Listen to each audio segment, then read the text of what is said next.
आदाब नाजरीन, आप सभी का इस्तकबाल है तहजीब टीवी में। मैं हूं आपके साथ शैलजा त्यागी।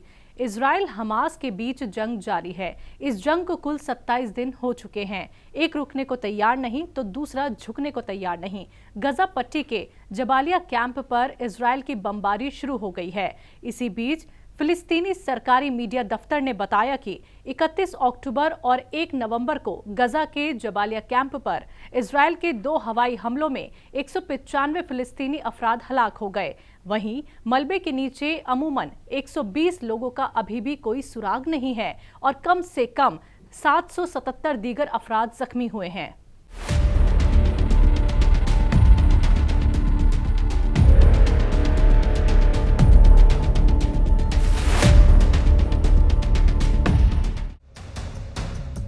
एक न्यूज एजेंसी के मुताबिक गजा में एक दिन पहले जबालिया कैंप और एक बेकरी पर भी हमला किया गया था।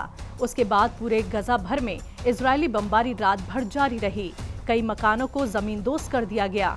इस हमले से अस्पतालों के आसपास के इलाके भी मुतासिर हुए हैं और गजा में अब कम से कम 8,805 फिलिस्तीनी अफराद हलाक हो गए हैं।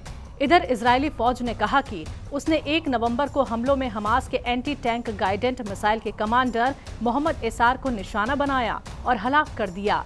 आईडीएफ ने बताया कि इससे पहले हमास के कमांडर इब्राहिम बियारी को मारने के लिए जबालिया कैंप को निशाना बनाया गया था। इजरायल के इस हमले के बाद हिजबुल्लाह ने पलटवार करते हुए कहा कि उसने मिसाइल से शुमाली लेबनान के ऊपर एक इजरायली ड्रोन को तबाह कर दिया। तो वहीं इजरायल ने अभी तक इस हमले का कोई जवाब नहीं दिया है।